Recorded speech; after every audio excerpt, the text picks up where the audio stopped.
is going to be a very special time, and I guess if you read your own papers and your own networks, everybody's very excited about this moment in time. So I'll see you on the plane. I think you're traveling with us, but this is a very special event. They had 500,000 people yesterday and today in Israel, and also the Muslim and Arab countries are all cheering. Everybody's cheering at one time. That's never happened before. Usually if you have one cheering, the other isn't. The other is the opposite. This is the first time everybody is amazed and they're thrilled, and it's an honor to be involved, and we're going to have an amazing time. And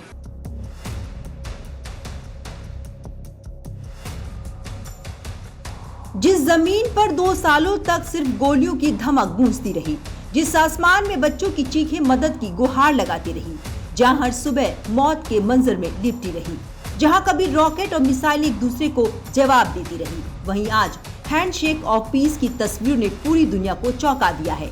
दरअसल Hamas और Israel के बीच शांति समझौते पर सहमति बन गई है।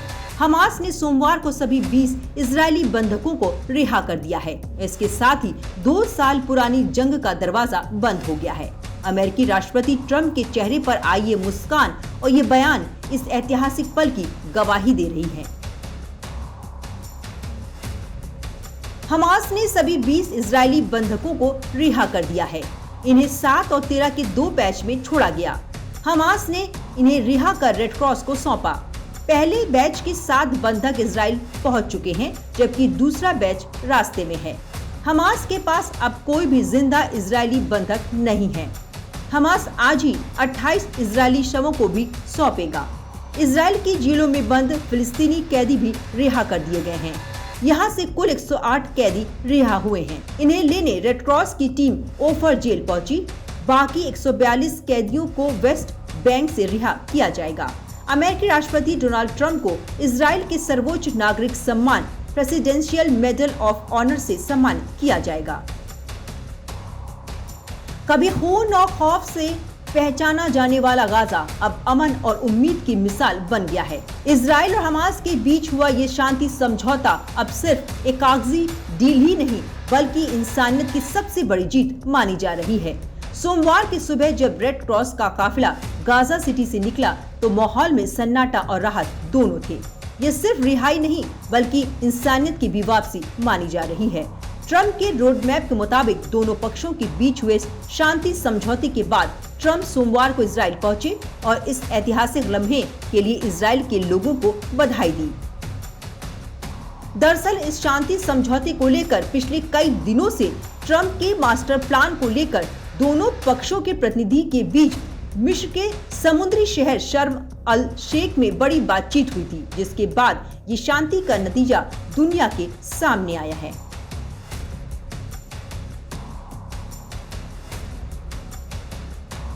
we're going to make everybody happy. The one thing I can tell you is everybody is happy, whether it's Jewish or Muslim or the Arab countries. Every country is dancing in the streets, and it's a point in time I don't think you'd ever see it again. They've never seen it for 3,000 years. If you like one group, you don't like the other group. And if you like the other group, you don't like the first group. And this is the first time they've ever seen where everybody is unified. Because as you know, we're going to Egypt after Israel. And we're going to meet all of the leaders of the very powerful and big countries and very rich countries and others. And they're all into this deal. Everybody's into it. It's never happened before. So I would say this is... Israel के बाद राष्ट्रपति Trump सीधे Egypt जाएंगे, जहां वो अपने master plan के अगले चरण की बात कर सकते हैं।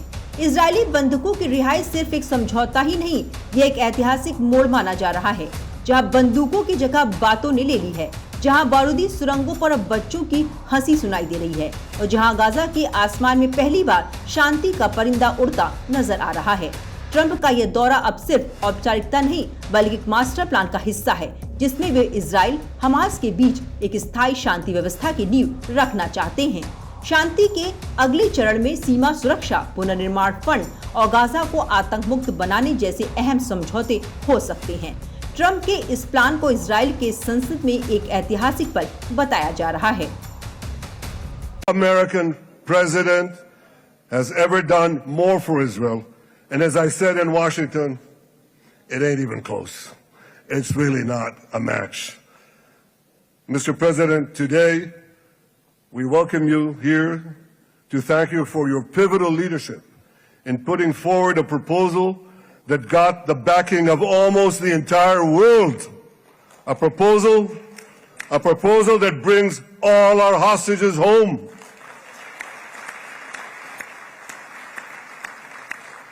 A proposal that ends the war by achieving all our objectives. A proposal that opens the door. सिर्फ यही नहीं, सड़कों से लेकर संसद तक ट्रंप के स्वागत में इजराइल के शहरों में थैंक यू डोनाल्ड ट्रंप की लाइनें लिखी गई थी।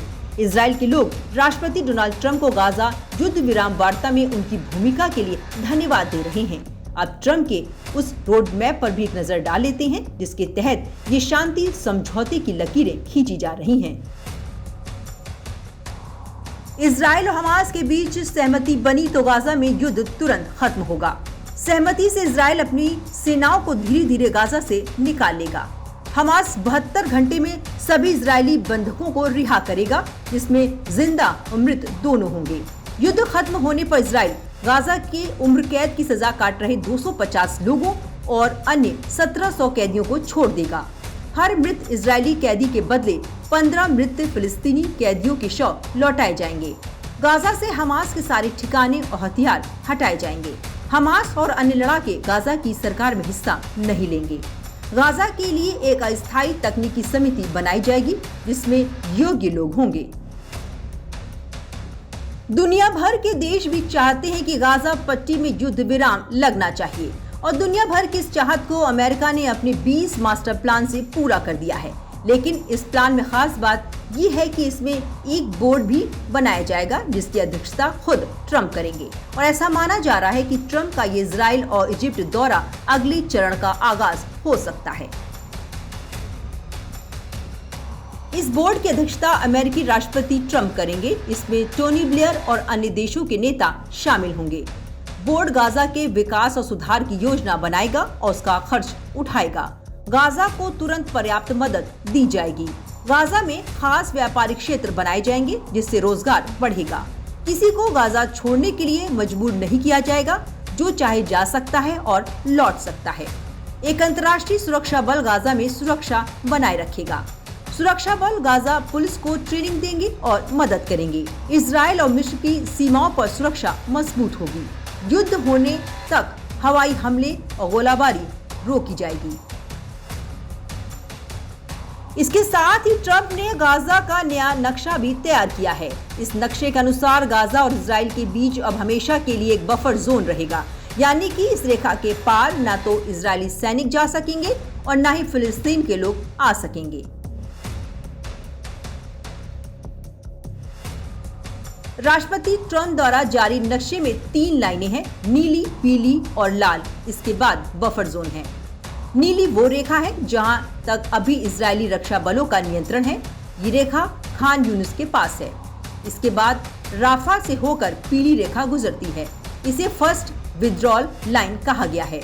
इस पीली रेखा का मतलब है कि बंधकों के छोड़े जाने के साथ ही इजरायली सेना पीली रेखा तक आ जाएगी। इसके बाद सेकेंड विथड्रॉल लाइन है, ये लाल रेखा है, यानी कि सेकेंड विथड्रॉल के बाद इजराइल की सेना यहाँ आकर रुक जाएगी। इसके बाद बफर जोन शुरू होता है। इजराइल के सैनिक थर्ड विथड्रॉल के बाद यहीं आकर रुक जाएंगे। जंग की राख से उठता हुआ गाजा अब इंसानियत की नई कहानी लिख रहा है। गाजा में बारूद की जगह अब राहत की सांसें ली जा रही हैं। ट्रंप के इस मास्टर प्लान को दुनिया भर में सराहा जा रहा है। ट्रंप के लिए सिर्फ एक जीत ही नहीं, बल्कि उनकी डिप्लोमेटिक विरासत का सबसे सुनहरा अध्याय भी माना जा रहा है। ट्रंप के इस मास्टर प्लान के बाद गाजा का युद्ध एक नई इबारत में तब्दील हो गया है, जिसमें शांति, सुरक्षा और समृद्धि के रास्ते बनाए जाएंगे।